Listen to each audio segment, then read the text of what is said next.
Hello everyone, EOTC week is now called Embark Week and we're back. So I hope you enjoy this short video to see what's happening on the 7th to 11th of November. Let's start with the why. It was great to see the kids at the swimming gala this week having a wonderful time outside, and EOTC is the same in that it's a cross school activity. We don't have too many of these things, and so we want to make the most of it, and really want to thank you for your participation and your support, because it's those small off the ball movements that really do, those small conversations that really encourage kids to come, and we'll have a great week. We've got 4 year groups and nearly 600 students going out.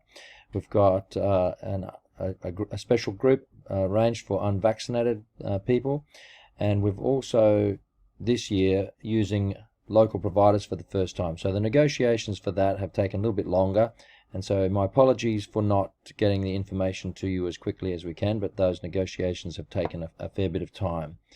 There'll be a separate video for bus registration because that's going to be quite complex. This video will focus on safety. So the main focus will be to encourage you to try to avoid problems while we're out, to be thinking about the weather and bus and what's going to happen, and show you the emergency procedures, to learn where to collect the first aid kits from, how we will do the registration at the start and end of the day. We'll go through the risk assessment sheets. We'll think about expectations for students and teachers on camp. If you're on year 8, there's a PowerPoint that you can look at that will be helpful for when you go canoeing, and we'll look at the daily program. First of all, we'll just look at some bus and group information. We'll be splitting the kids up into these groups, A7.1, A7.5, etc., or B7, B7.3. These groups will be checked by the HODs, and then also we'll produce these so that you can use them as registration each morning, and there will be medical data, dietary information, etc., that will also be associated with that. The bus groupings will be figured out later on this week when we have or early next week when we have the names of the teachers who are allocated to that group.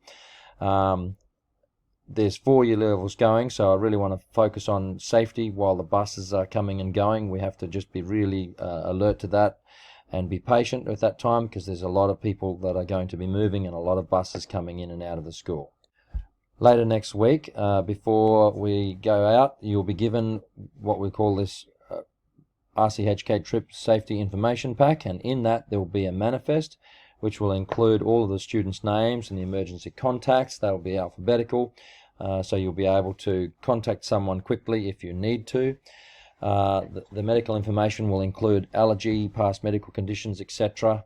There'll be a summary sheet that's attached to the risk assessment sheet, which I'll show you in a minute, which will highlight severe cases, and there'll be some emergency contact details on there as well for school and insurance.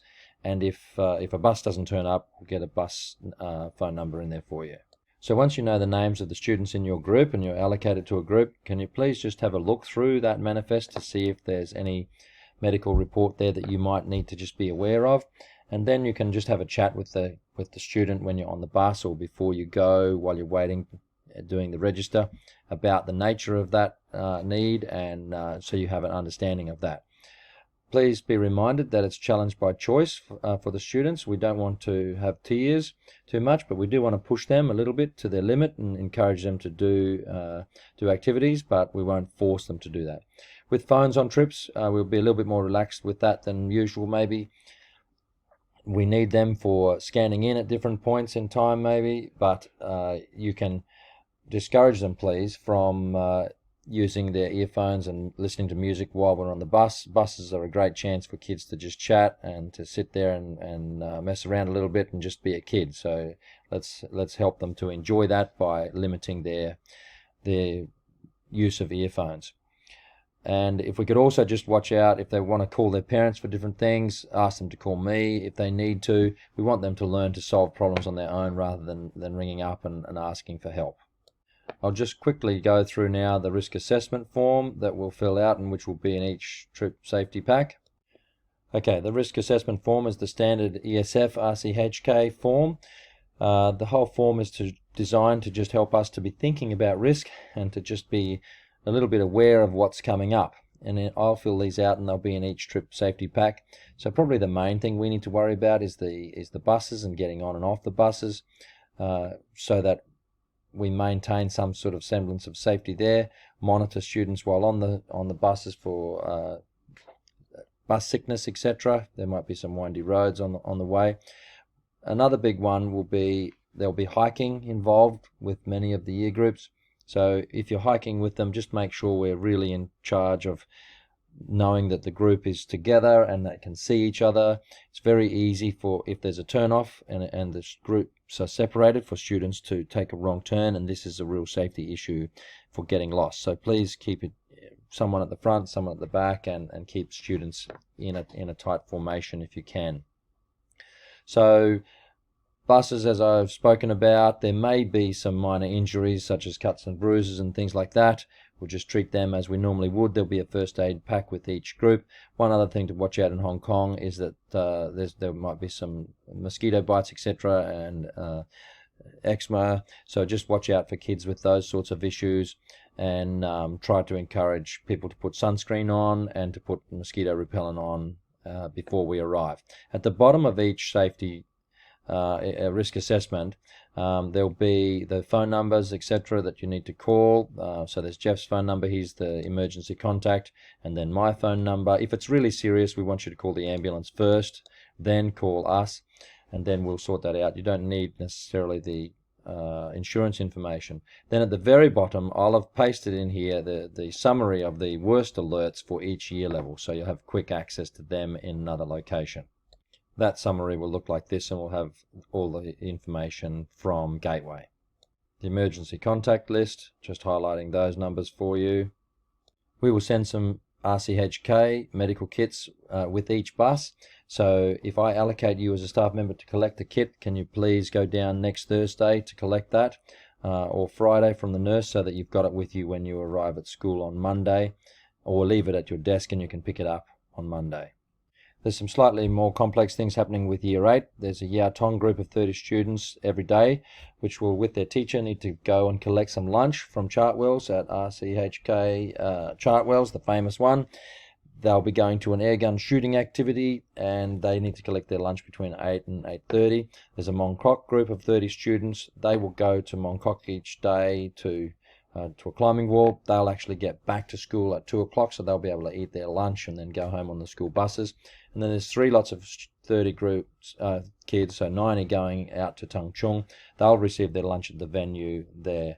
So you'll be notified of the exact group that you're with next week when we allocate staff to groups. Just quickly, we'd really love you to join in with a positive spirit, and I'm sure you will, because this is a great chance to get to know kids a little bit better.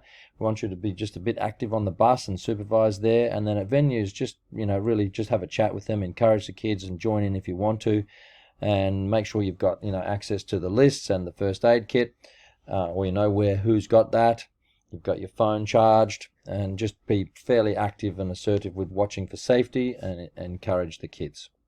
For the kids, we'd just like to ask them to be really respectful of nature and local people and culture, etc. Sort of to be open-minded, to be arriving on time, and to have a go at the things, and just be polite. Encourage them to say thank you to people when they're doing things. We just want them to be involved, to learn some new things, and appreciate each other in different ways. I'll make a more detailed video about the registration and the buses later on, but essentially what we'll do is there'll be multiple copies of the registration list in each packet. So you can take the register on one of those pieces of paper, you can take a picture and send it to Van via email, or you can send a student up with it to Van in the morning. Then you can hop on the bus, and then at the end of the day you can pull out another sheet and mark the register again. Then you can send all the students home.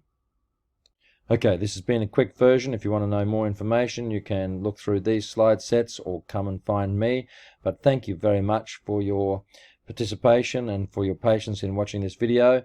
And we hope you enjoy the week as much as the kids, and we really look forward to it. So thank you very much, and have a good evening.